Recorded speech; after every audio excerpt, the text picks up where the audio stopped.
What's fighting about? Yeah, context is a lot, different definitions of fighting, and it can be real literal, and a lot of people have a narrow vision of it. One friend of mine, classmate, whatever, she made the comment how she really feels what we do is essentially legalized assault, and she does not approve of it and thinks it's rather barbaric. Well, I've always choked people out. I mean, my whole life. Every time I got in a fight, I just choked someone out. It's just an obvious thing for me to do. Colts gets the head. Jimmy picks him up.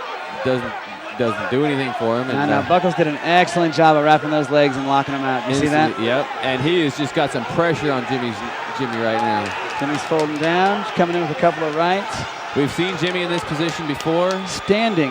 Justin's got him in a pretty good closed guard. Just reopened it with his legs. Locked it in again. Closed it back up.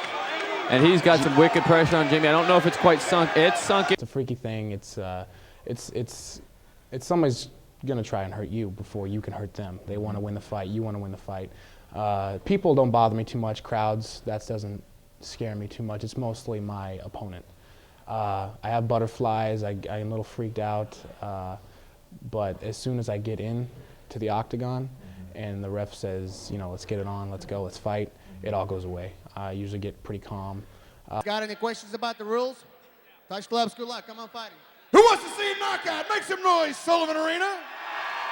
I mean, if I hit him and it lands on the chin, he's going out, His game in this one has been a little bit more. Oh, my goodness, takes a nasty right uppercut, puts him down.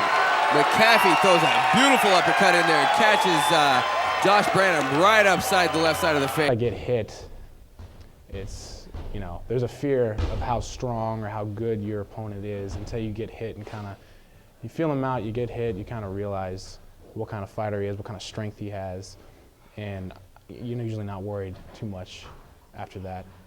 It's a dangerous shot. I'll knock the wind right out of you. Oh yeah, you definitely feel that.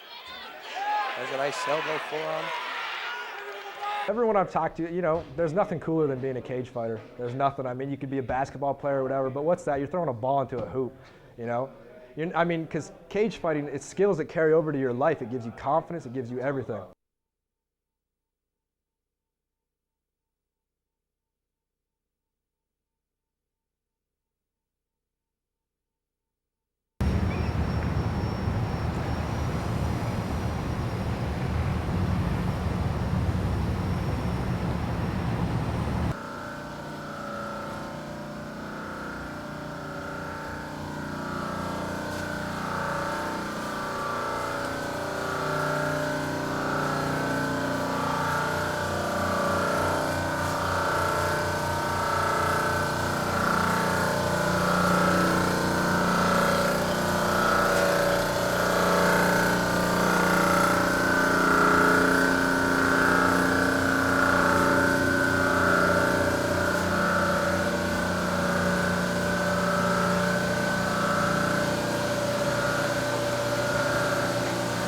Place, I had actually looked at it from possibly moving the boxing club here or teaching karate. And so I went and checked with Nick Stepovich, and the place has been empty 25 years, and he offered, pretty awesome deal for getting it, and managed to get some old wrestling mats from one of the high schools donated, and guy in charge, and just I've always been like a gear queer, so I've just always collected gear even though I didn't really need it. And, so I had a lot of gear already, so I just started outfitting the place, and it took a couple months of cleaning because this place, there was like most of a car down here and old bomb shelter supplies from the 50s and stuff, but we got it all cleaned up in time, so we were open by the time the first MMA show ever in Fairbanks happened. It was like the Northern Fighting Championship.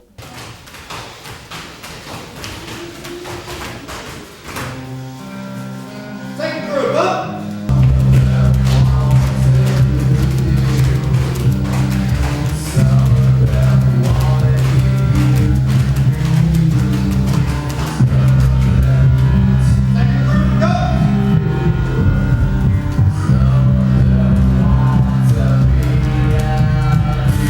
Martial arts or kickboxing even, so it's all stand-up. Or like you go to a Taekwondo tournament, it's Taekwondo people fighting under little Taekwondo rules and certain things. And with this, it doesn't matter. You can be a wrestler, a boxer, jiu-jitsu guy, you know, a Taekwondo guy. They're not very successful, you know. But have those. But really to be successful, you got to be more than one-dimensional. You know, you got to be a decent striker. You know, you got to have a ground game. You got to have some general wrestling, you know, takedown defense, the ability to shoot, take someone down. Your jiu-jitsu, be able to work from the bottom, submissions. Your clinch work, you know, it's a lot of Thai boxing type application, knees, elbows, you know, good boxers' hands, leg kicks. So yeah, they refer to it as mixed martial arts. No holds bar fighting is another popular term. Vale tudo. Means no rules, that it's Portuguese.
Violence breeds violence, people, and you know, and a lot of people have this narrow context of, you know that everyone's the same, and people are different, and you know, where some people can get that release from going for a walk in the woods or writing a poem or doing yoga or whatever, you know, which, you know, a lot of us do yoga down here, but you know, but other people, you know, they need that outlet. They have that negative energy, and you know, and this is a great way to do it. I mean, personally for me, this is like the biggest stress relieving escape ever. I can have, you know, the worst country song day, my dog died, my truck broke down, a woman left me, and I come down here and I start rolling around with someone, and when someone's trying to choke you or hit you and stuff like that, you know what, you can't think about all that other crap. Yeah, it's like you're completely free and you're in a different zone.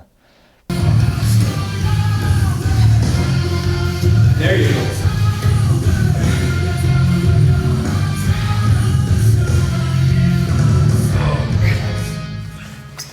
There you go.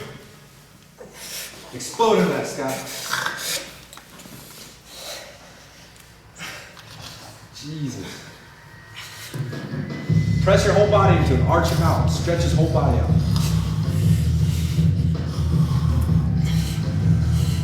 Oh, shit.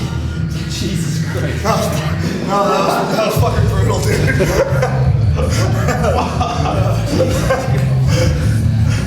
That was brutal, Scott. I love the sport. It's something that takes every style of fighting and combines it into one. It's everything. It is the ultimate sport, I think. Something I like to do, something I mostly do for fun, but it's also a competitive type, you know, who's the better man kind of thing.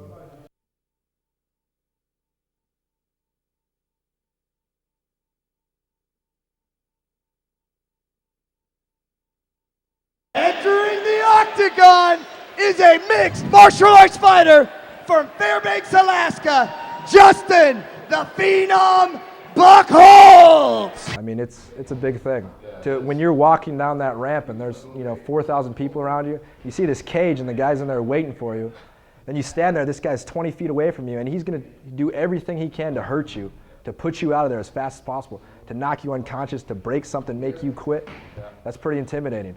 And when they lock that cage, that latch goes shut and that door slams, and he comes at you, you know, my mind goes off.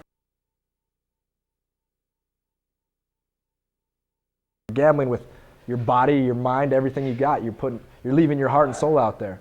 I mean, anyone who steps in that cage has got a lot of guts.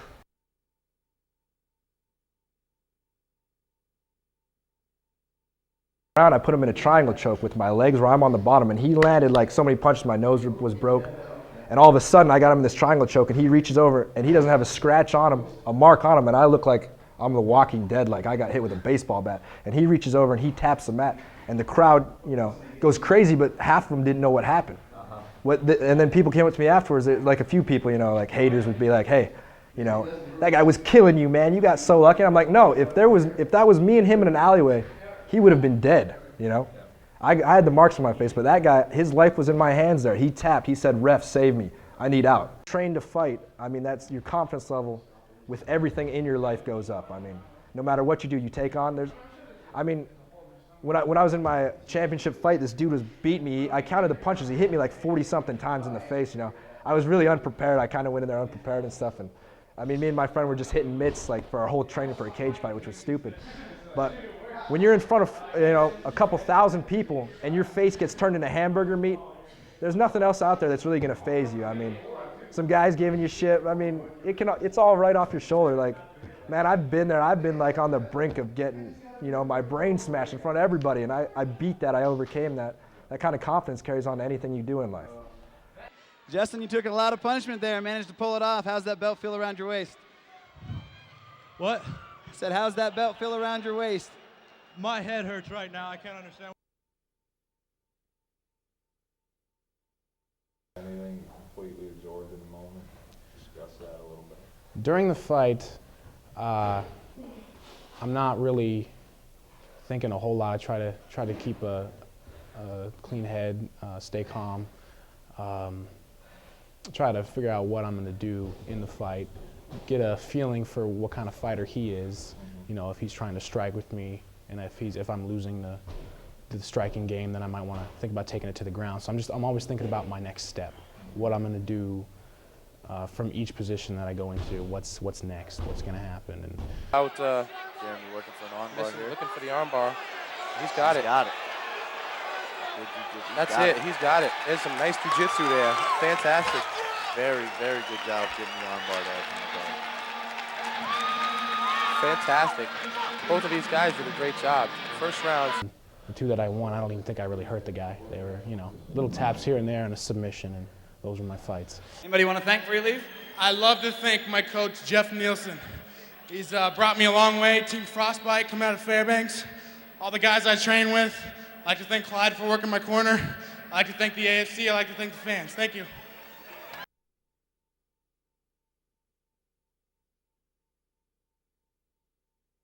It's way different. You got to be in top shape, especially title fight, 5 rounds, 3 5-minute rounds, and it's like running a sprint for 25 minutes.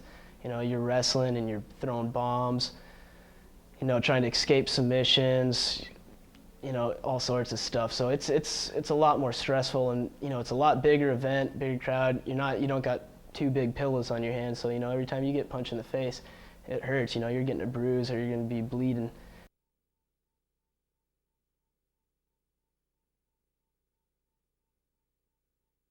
MMA, you got 3 ways of fighting. You have the stand-up, where both fighters are on their feet, swinging, kicking, knees, elbows. And you got the clinch, tying up, and you got the elbows and knees and that kind of fight. And then on the ground, of course, the wrestling and jiu-jitsu and submissions.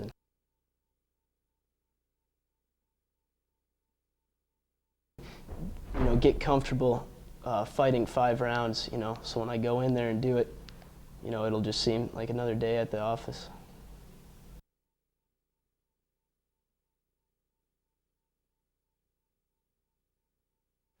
Yeah, as far as why I fight and why I got into it, it's just something fun. I love the competition.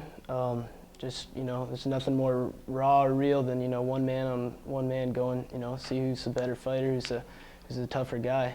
It's all on you. You train with a team, and, you got a good team behind you and everything, but when it all comes down to it, it's just you and against the other guy on that cage, so, you lose, it's all on you. You win, it's all on you as well.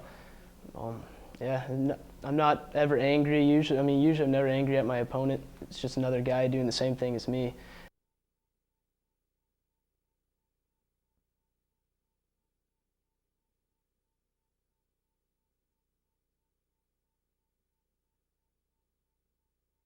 Yeah, it's just, yeah, everyone's different, and I think fighters are born, not made, and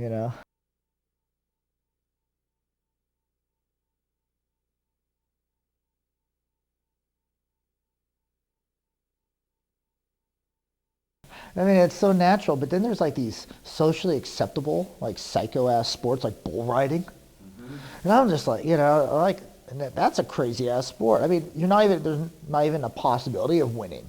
And you're just trying to like hold on for a while till you get hucked to the ground and hoofed. And it's like, it's like having a contest so you can fall from a building the slowest, At least with this, you walk out, then when you can win. We are Team Frostbite. We're not the Fairbanks fight team. We're Team Frostbite. All right, real quick, let's take a look at this right hand that ended the fight for you here, if you could. Brought to us by Call of the Wild. He just started coming into me. I just reached back and I punched him. I mean, it's pretty simple. It's nothing magical. Right on the button.